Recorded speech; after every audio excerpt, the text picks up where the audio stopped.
Motivational movies में आपका स्वागत है। मेरे प्यारे दोस्तों, आज हम आपके लिए 2022 में रिलीज हुई एक जबरदस्त मूवी द नॉर्थमैन को एक्सप्लेन करने वाले हैं। इस मूवी को IMDb पर 7.1 आउट ऑफ 10 की जबरदस्त रेटिंग मिली है। मूवी की शुरुआत में हमें आज से 1100 साल पहले यानी 895 ईस्वी का सीन दिखाया जाता है। हम एक राज्य के राजा को देखते हैं जिसका नाम ऑरवेंडिल है। ऑरवेंडिल अभी अभी एक जंग जीतकर अपने राज्य में वापस लौटता है। जंग जीतने की खुशी में सारी प्रजा उसका स्वागत करती है। ऑरवेंडिल ने जिस राज्य पर हमला किया था वो जंग जीतकर उस राज्य का सारा सोना अपने राज्य में ले आता है और उस सोने से वो एक कड़ा निकालता है जिसे वो अपने बेटे को पहना देता है। राजा ऑरवेंडिल के बेटे का नाम एमलेथ है और उसकी बीवी का नाम गुडरन है। राजा ऑरवेंडिल का एक भाई भी है जिसका नाम फ्योलनिर है।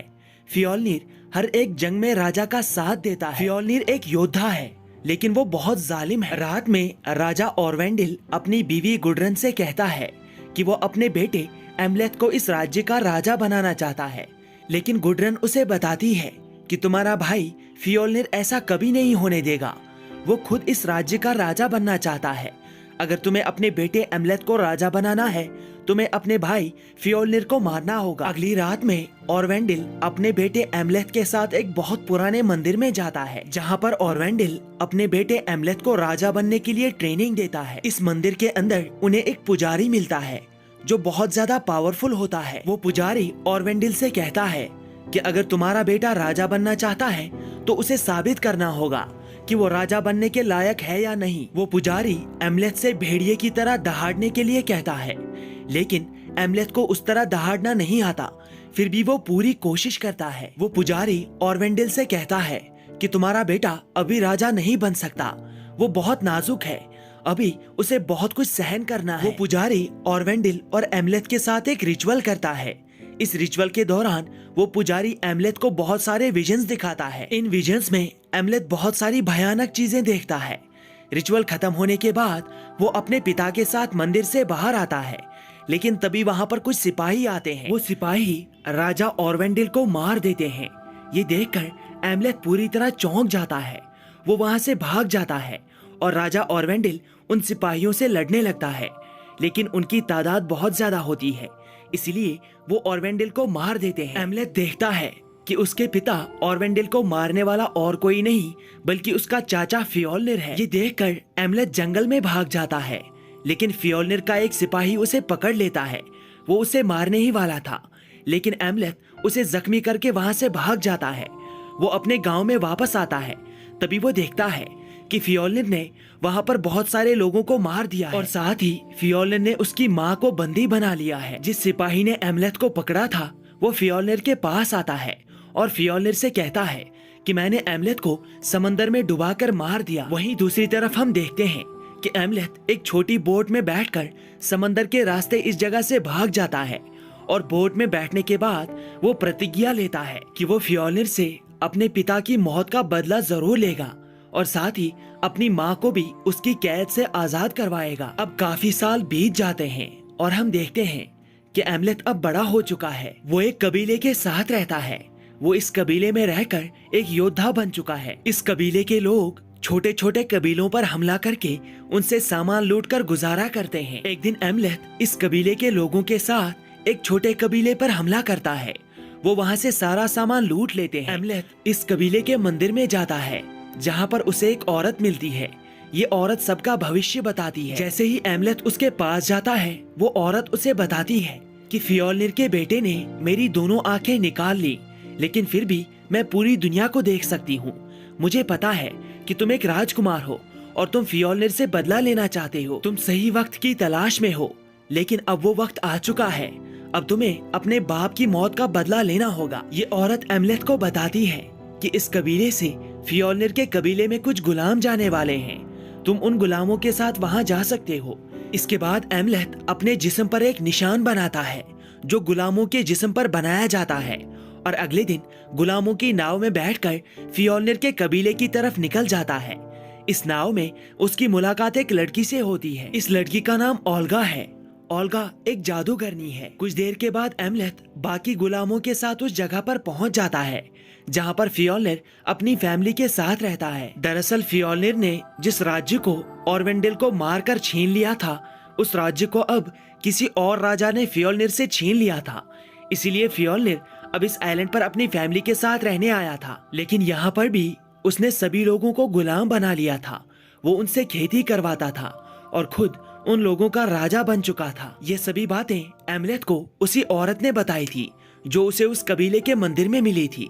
एमलेथ ये सभी बातें अब ओल्गा को बता देता है। अब ये सब कहानी सुनने के बाद ओल्गा एमलेथ से कहती है कि फ्योल्नर से बदला लेने में मैं तुम्हारी पूरी मदद करूंगी। कुछ देर बाद इन लोगों को फ्योल्नर के पास ले जाया जाता है। फ्योल्नर एमलेथ की तरफ देखता है और कहता है कि मुझे ऐसे ही हट्टे कट्टे गुलामों की जरूरत है जिनसे मैं कोई भी काम करवा सकता हूँ। एमलेथ के दिल में बदले की आग भड़क जाती है, लेकिन वो किसी तरह खुद को कंट्रोल कर लेता है। फ्योल्नर एमलेथ से बहुत मेहनत करवाता है। उसे पता नहीं था कि एमलेथ कौन है। एमलेथ को वहाँ पर पता चलता है कि फ्योल्नर ने उसकी माँ के साथ शादी की है और उनका एक बेटा भी है। रात में एमलेथ अपने कमरे से निकलकर इस जगह पर एक मंदिर में जाता है जहाँ पर उसे एक आदमी मिलता है। ये आदमी एक पुजारी है। वो एमलेथ को देखते ही उससे कहता है, मैं जानता हूँ तुम कौन हो और तुम क्या करने यहाँ आए हो। एमलेथ उससे कहता है कि हाँ, मैं राजा का बेटा हूँ, लेकिन मुझे नहीं पता कि मैं अपने पिता की मौत का बदला किस तरह लूंगा। तभी वो पुजारी एमलेथ से कहता है कि फ्योल्नर को मारने के लिए तुम्हें एक तलवार की जरूरत है। वो तलवार बहुत ज्यादा शक्तिशाली है। जिसके हाथ में वो तलवार होती है वो दुनिया में किसी भी चीज को हासिल कर सकता है। ये तलवार तुम्हें एक गुफा के अंदर मिलेगी, लेकिन उस गुफा के अंदर तुम्हें संभल कर जाना होगा क्योंकि वो एक जादुई गुफा है। इसके बाद एमलेथ उस गुफा के अंदर पहुंच जाता है। उस गुफा के अंदर एमलेथ को एक पुराने राजा की लाश दिखती है। इस राजा के हाथ में वही तलवार होती है जिसके लिए एमलेथ यहाँ आया है।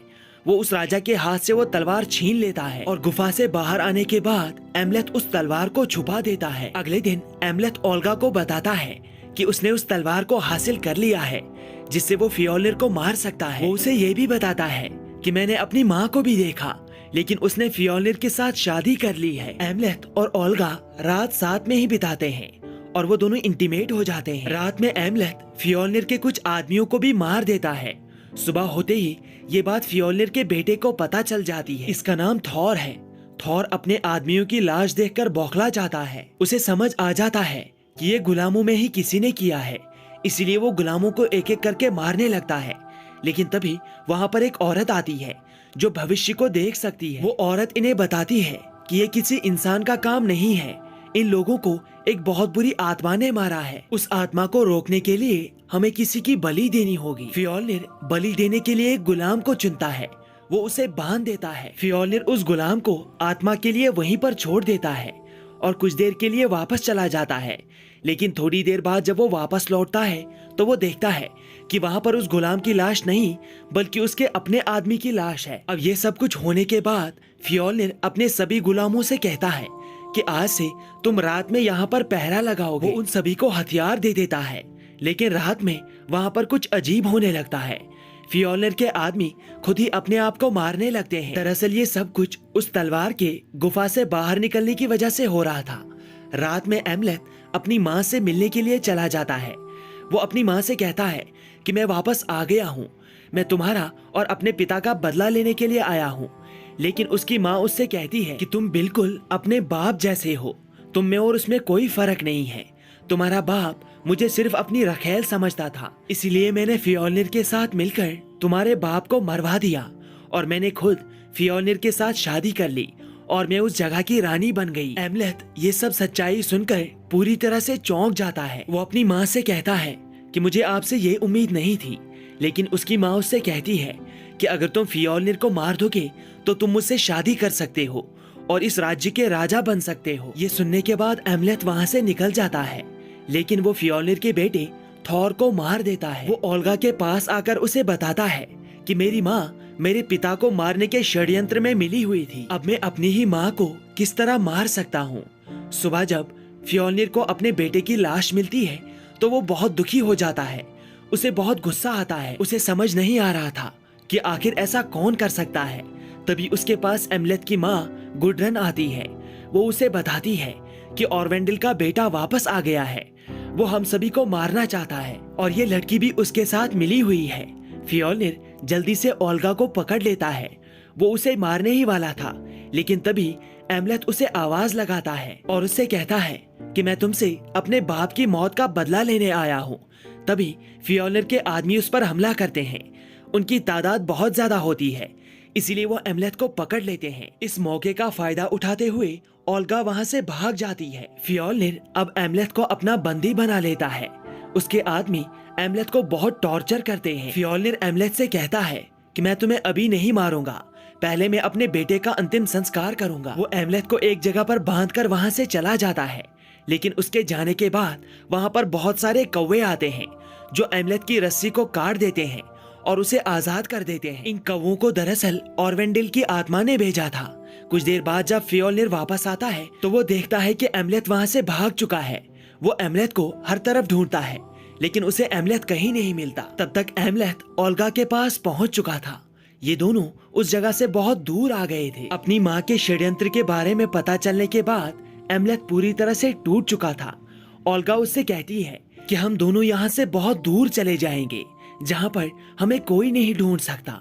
इसके बाद ये दोनों एक नाव में आ जाते हैं और उस जगह से जाने लगते हैं।